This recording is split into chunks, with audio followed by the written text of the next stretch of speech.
Ladies and gentlemen, welcome to another episode of Let's Talk Movie. As this is coming out, I'm sure all of you by now have seen the news, and if not, allow me to tell you. So, I believe it was Friday morning, that's when I'm recording this, that Netflix has acquired Warner Brothers Discovery. So, for those of you who don't know what's been going on, Warner Brothers Discovery was nearing some freedom and they were going to be on the market for other streaming services to purchase. So there were three in question. There was Netflix, there was Paramount, and lastly there was Disney. Disney pulled out of the deal or pulled out of wanting to purchase it. And quite frankly, it wouldn't really make a lot of sense. So then you have the other two powerhouses of streaming right now, Paramount and Netflix. A lot of people preferred for it to go to Paramount because for the movie theater experience, it still would have worked. However, Netflix got the biggest bid. So, what does that mean for moviegoers? What does that mean for movies in general? I guess we're going to find out. And that scares me. It scares me because a lot of my favorite movie memories are in the movie theater. Endgame, No Way Home, freaking I would even argue some of the stuff in Deadpool Wolverine. But oh, dude, Spider-Man 2, Into the Spider-Verse, Across the Spider-Verse. Regardless, you know what I'm saying. I don't know how I feel about this. I'm immensely terrified as to how this is going to go down. The whole streaming shebang is just insane to me because you have just three platforms that are basically running all of streaming. Netflix, Paramount, and obviously the mouse, Disney. And it's crazy to me because I think about it and I'm like, well, what is this going to do for movies? Because a lot of people brought up the point with Guillermo del Toro's Frankenstein, how it was only in select theaters, but hey, it's on Netflix. That made me sad. And I even made a video, which I'm going to try and repost so maybe people can kind of see where I was going with this. This was almost 2 years ago. And it was titled Are Streaming Services Ruining Hollywood? Or ruining going to the movies? Something like that. If you're watching on YouTube, I'll leave a card up here. But I was scared back then because of Halloween Ends. I remember because it came out on Peacock the same exact day that it came out on in theaters, excuse me. And I was like, what? I could understand how Knives Out did it. When it came to Glass Onion, what they did, they had a month duration in theaters. Then it went out on Netflix. I would understand if y'all decided, hey, let's give it like a month and a half, 2 month run in theaters, and then put it out on streaming so that more people could see it or have it like under a rental option, not of 30 freaking dollars, because I've seen that on Amazon, but like $5. Think about it. You're still making a profit. I think a lot of people are deterred by that because money's tight for everybody. And you're telling me that you make the options when it comes to a new movie. You either go see it in theaters, pay pretty much $20 a ticket, the way it is now. Dude, I remember being in high school and tickets were only like $8.50. Now, nearly $20 for an adult ticket. Heaven forbid you try to get a child ticket now. They know. They cracked it. So it's either go to the movies, pay $20 a ticket. So basically you're looking at, with snacks and everything like that, a $50 to $60 movie theater going experience. Or you wait like 2 or 3 weeks for it to be on Amazon and pay $30. People are going to look for the greatest bang for their buck. And these streaming services, as well as movies in general, it's not happening. Okay. So what do we do? Oh, well, we'll just buy everything and have it on Netflix. Are we going to have like any new theater experience? I mean, I was petrified when the pandemic happened because I was like, dang, movie theaters are going to be done, shut down, gone. And I believe some movie theater businesses actually closed their doors. I remember I used to go to a bow tie cinemas. My science teacher in high school recommended this one. She I remember I was her teacher assistant for like 2 years, and for my birthday, because it's in the summer, she gave it to me on senior year, like during graduation. She was like, "Have these 2 tickets." And it was 2 tickets to this bow tie cinemas. I recently revisited that bow tie cinemas when my girlfriend and I went to Fuddruckers. And it didn't register for me at the time. And then I was like, "Oh my gosh. I remember when that was open and it was beautiful." And now that less people are going to the movie theaters, now that less people are bothering to pay for movies and are just like, I'll just wait for it on streaming. It's turning into a film catastrophe. About an hour ago, I just saw on Twitter, or no, TikTok, excuse me, that the Directors Guild of America is setting up a meeting with Netflix to discuss this acquisition of Warner Brothers Discovery. So you have big figures at the forefront, for instance, like Christopher Nolan, who have an issue with this. And this is what we need for movies. If you're a movie lover like me, you need to care about this. And I'm one of those people. If it doesn't pertain to me, count me out. Earl Sweatshirt, don't care. Okay? But this directly impacts all movie lovers. For the people that like to stay home, fine. But if you're someone who enjoys the entire experience of a movie, i.e., grab some snacks, grab your tickets, get there maybe like a few minutes early, watch the previews and everything, all of that is about to be wiped away with this acquisition. Mark my words, the movie theater going experience will turn to hoopla, bupkis, nothing. And that's horrifying. Because I remember being 3 years old, 4 years old, going to see Spider Man 1 in Dumont, New Jersey. I still remember months later going to see Robots. I freaking love that movie still. I will watch, it's a timeless one for me. I still remember going with all of my friends to see Spider Man No Way Home, to see Avengers Endgame. All of those moments you're about to erase because future people can't get that same type of experience. I mean, there's not going to be another Avengers Endgame esque film. Sure, you're going to have Doomsday and you're going to have Secret Wars, but it's not going to be the same. Avengers Infinity War and Avengers Endgame those were 2 movies that I felt like united the country at one point. And that's saying a lot. Because think about this. Any person that you could probably see, whether you're at a store or at a gas station, on the street, 9 times out of 10, they've seen Avengers Endgame.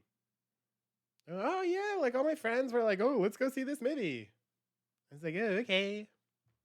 Is that the one where like all of them come together and they fight that big purple guy? I was talking to somebody the other day at the gym. I was at a job interview talking about movies.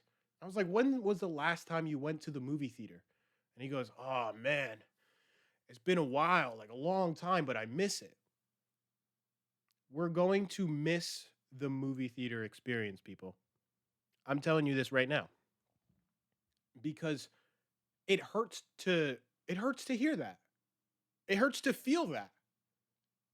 So, what does this mean for moviegoers? Are we going to have to start like little speakeasies for movie theaters? Start setting up our own little personal theater in either our living rooms or basements. Because, I mean, A, don't threaten me with a good time, but B, there's already facilities for that. And if Warner Brothers continues with this acquisition of Netflix, we are screwed. The movie theater experience will be gone forever. And I hate that. Would it have been a better choice if it was with the mouse? Maybe. Paramount? Maybe. But we don't know all the ins and outs of this acquisition. There could be caveats that could be good, there could be ones that could plummet the entire movie industry. I think streaming services are really a detriment to the movie theater going experience. Is it nice to have these movies on streaming? Yes, 1000%. Because if you want to pull up a movie and you're like, oh man, you know, I'd really love to see Goodfellas, or I'd really love to watch Harry Potter and the Prisoner of Azkaban right now. Sure, let's pull it up. Oh, it's there. And sure, you got some of those moments where, oh, you got to rent it, or oh, you got to get this subscription, or you got to get that service. But it's not like it's in theaters. So what other choice do you have? That's what they're trying to capitalize on. What other choice do you have? The other choice you have is that we go back to picking up physical media, i.e., DVDs, Blu rays, whatever. So I think a lot of people are tempted to get a Blu ray player or a DVD player or a disc drive to watch movies now. So we're going back to the physical media. I got some DVDs there with our little Let's Talk Movie setup. But I'm scared, guys. And I'm scared too because this week for our video, I did the top 10 worst, or not top 10, but just I went on Reddit and I went on the Letterboxd Reddit and I asked everyone in the community, in the Reddit, what were your worst movies of 2025? And the results were pretty spot on. So I'm going to read you some. I won't read all of them because go watch the video. So here were some that I agreed with. And I think some of you will know too based on listening to this podcast. The Strangers Chapter 2 is what I'll start with. This was... So someone under the comment that said The Strangers Chapter 2, someone under that replied, the first one was better. No. Both of them were bottom of the barrel. Speaking of, new reviews are coming out for Five Nights at Freddy's 2. And they are not looking good whatsoever. But it's Five Nights at Freddy's. So I wasn't really expecting much. Someone said highest to lowest, the most recent Spike Lee joint. And I agree. I think it had potential. I think it had a story to capitalize on. But it just wasn't for me at all. Someone else said the Ice Cube edition of War of the Worlds. Dude, like what were we thinking there? I felt like that was a time where society and the film community kind of imploded on itself. And we were all like collectively, why did this come out?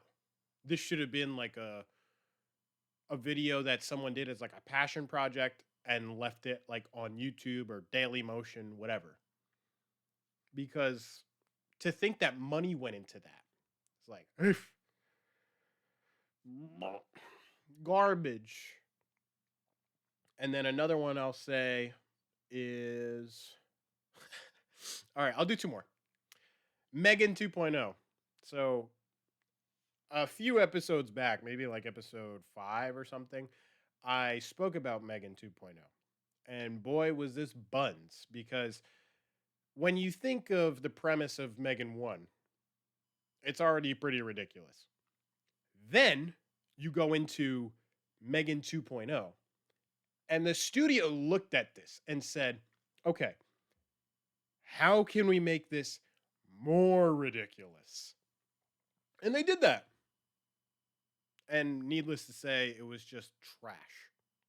And I sincerely hope, even though they're probably going to do it, I sincerely hope there's not a Megan 3 because I can't deal with that. And I'm going to listen to Cody Rhodes and I'm going to finish the story. Do I want to? No. But hey, I'm a movie guy. If you're going to continue the story, I guess I'm in for the ride. So here's some honorable mentions. I'll just bring like one or two. Shelby Oaks. I personally wouldn't call it the worst movie of the year.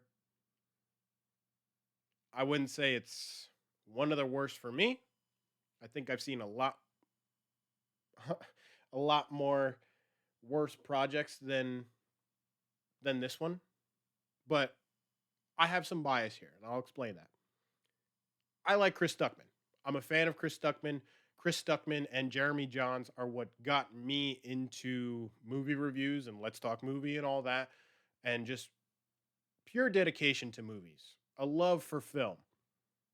So to see that he's always wanted to become a filmmaker, he's always wanted to have this dream. For him to accomplish that and have a movie in theaters that he made, I got to be proud of him. I am proud.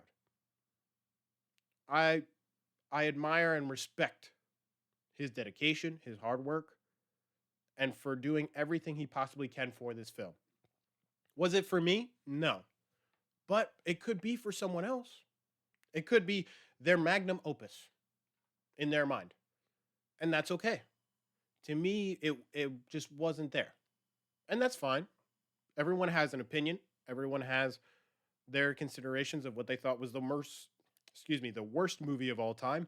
And they have what they see as the best movie of all time, which in a few weeks I will be doing the best movies of all time or of 2025. I keep trying to think like of all time. And you know why? And that's because of John Cena. I'm going to do a little wrestling talk real quick because it kind of goes into movies. John Cena is retiring. When this comes out, it will be Monday, December 8th. So, John Cena has 5 days. 5, 6. Don't say that ascending letter, ascending number. About 5 or 6 days left of his retirement tour, I should say. And then he's done. And it's one last appearance, man. I just saw he did an interview that he wanted to do like a year tour, like over 200 dates. And then the company said, "We really only need you for 36." And I'm like, yo, this is an individual that carried an entire company, an entire industry for 10 plus years. And people still want to say Hulk Hogan is the best. Hulk Hogan had a 9-year run at best. John Cena had 11 years of being on top. Roman Reigns had about 4 or 5. And people regard Roman as one of the GOATs. People would put Roman on their Mount Rushmore. But nah. John Cena's my GOAT. I understand them wanting Gunther to be the man who retires John, but Gunther doesn't need it. I could see why they do it as like he's like a final boss, because that's kind of how they have been writing him in the storylines. He lost to Sami Zayn at WrestleMania 40, which I was there, one of the best times. Then he loses to CM Punk at SummerSlam, which I was also there. But he retires Goldberg. See ya. That's what makes me mad. I used to like Goldberg. I used to mess with Goldberg. And he turned out to be a douche, a freaking trish. But Gunther's like a final boss. Then you have LA Knight. Yeah. Where constantly it seems like he's getting shafted. Just when it seems like he's about to be on the precipice of a push. Nah. Booking's like, oh yeah, send him down. What? You get him close to the world title picture and then you just throw him away. That's what sucks about the current roster right now is you got a loaded, bloated medley of superstars. Main event tier superstars that you're just not booking correctly. Or should I say properly to the fans of what they want, you know? And that's hard. It sucks because you have a lot of people that want to do good, that want to provide entertainment, provide a show. And the reason why this relates to movies is because we all know John Cena is already practically set with his experience in WWE and now Peacemaker. But you can tell he's willing to do more in the movie picture. And that's fine. You know, Rock did it. Batista is still doing it. And in my opinion, he is the best actor that was a wrestler. We're not going to talk about Rock. If you want to hear all about my thoughts on Rock, I'll leave a card up here for the Rock problem of Hollywood. And evidently it's coming back because a lot of people also said Smashing Machine as one of the worst movies of 2025. And this is why you can't rely on star power anymore to sell a movie. The idea of movie stars, for a lot of people, it's gone. But they're still out there. And Timothée Chalamet is one of them. Timothée Chalamet is a movie star. Timothée Chalamet stars in Willy Wonka. So you're seeing the Timothée Chalamet Willy Wonka movie. You're seeing the Timothée Chalamet Marty Supreme Christmas Day, Marty Supreme Christmas Day, Marty Supreme Christmas Day. You're seeing Timothée Chalamet in Dune. Timothée Chalamet to me is the biggest example of a movie star. The second I would say is Glenn Powell. He's trying to be like the Tom Cruise in terms of the action.